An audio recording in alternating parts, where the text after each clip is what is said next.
ఇవాళ మన మునుగోడు మండలం ఇటు కృష్ణ మన కలవలపల్లి పులిపల్లిలో 11 గ్రామ పంచాయతీలు మరి వేలాది ఎకరాలు ఈ కాలంలో ఎండిపోవడం జరిగింది.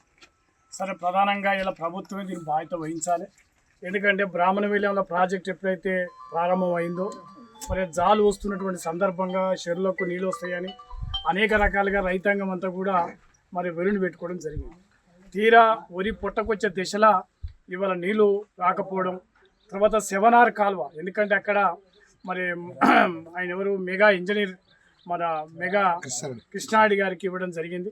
కానీ వారు రేట్ల ఒప్పందం బాగలేదని వారు చేయకపోవడం మూలంగా ఇవాళ సెవనార్ కాలువ వచ్చి ఉంటే ఒక్క రైతుకు కూడా ఇవాళ పొలం నష్టపోయే వాళ్ళు కాదు. ఒక్కొక్క రైతు దాదాపు 30,000-40,000 రూపాయల వరకు పెట్టారు. కౌలు రైతు 50,000 రూపాయలకు పెట్టుబడి పెట్టారు. మరి 6 కాలం కష్టపడి పండిస్తే మరి కనీసం చేతికి వచ్చే కాడికి మొత్తం కూడా మరి వరి పంట మొత్తం కూడా మరి ఎండిపోవడం జరిగింది. మరి అందువల్ల ఇది చాలా బాధాకరం. ఎందుకంటే రైతులు నిజంగా వీళ్ళకు మరి పెట్టుబడులు పోయినాయి, మరి వచ్చేటువంటి పరిస్థితి లేదు. ఒక రకం చెప్పాలంటే ఈ అప్పులు మరి అనే రకంగా చాలా తీవ్ర ఇబ్బందులకు గురవుతా ఉంది. అందువల్ల ప్రభుత్వం ఇప్పటికైనా ఆ సెవనార్ కాలువని మరి ఎండాకాలం కనుక వెంటనే దాన్ని ఇక్కడికైనా ప్రారంభం చేసుకుంటే మరి పూర్తిగా రేపు భవిష్యత్తునైనా ఉపయోగపడుతుంది.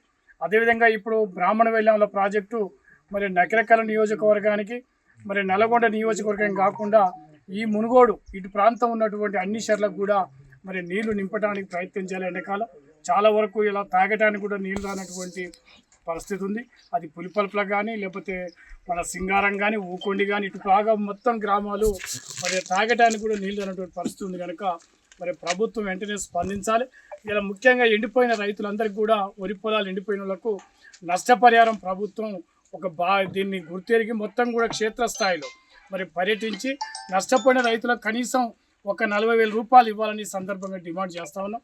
ఎందుకంటే అది 20,000 10,000 కాదు. ఎందుకంటే పెట్టిన వాళ్ళు ఏదో ఆశపడి మరి నిజంగా రైతు ఈ పంట వంతే మరి డబ్బులు వస్తాయని అనుకోరు. కానీ కనీసం పెట్టిన పెట్టుబడులు కూడా మరి 30,000-40,000కి వెళ్ళి పెట్టుబడి పెట్టారు. కనీసం ఆ పెట్టుబడి వరకైనా ప్రభుత్వం బాధ్యత వహించాలి. ఇలా కాంట్రాక్టర్లకు ఇతర వర్గాలకు లక్షల కోట్ల రూపాయలు ఇస్తున్న ఈ ప్రభుత్వాలు మరి అన్నం పెట్టే రైతుకు ఇవాళ నష్టపోయిన రైతులను ఆదుకోవాలని వాళ్ళందరికీ కూడా ఎకరానికి 40,000 రూపాయల చొప్పున నష్టపరిహారం ఇవ్వాలి. సెవనార్ కాలువని వెంటనే మరి ఇక్కడికి వెళ్ళి ప్రారంభం చేయాలని సందర్భంగా డిమాండ్ చేస్తూ ఉన్నాం. ఒకవేళ చేయనీయడలా ఈ 11 గ్రామ పంచాయతీలు రైతులు ప్రజలంతా కూడా పెద్ద ఎత్తున ఉద్యమిస్తారని సందర్భంగా గుర్తు చేస్తాం.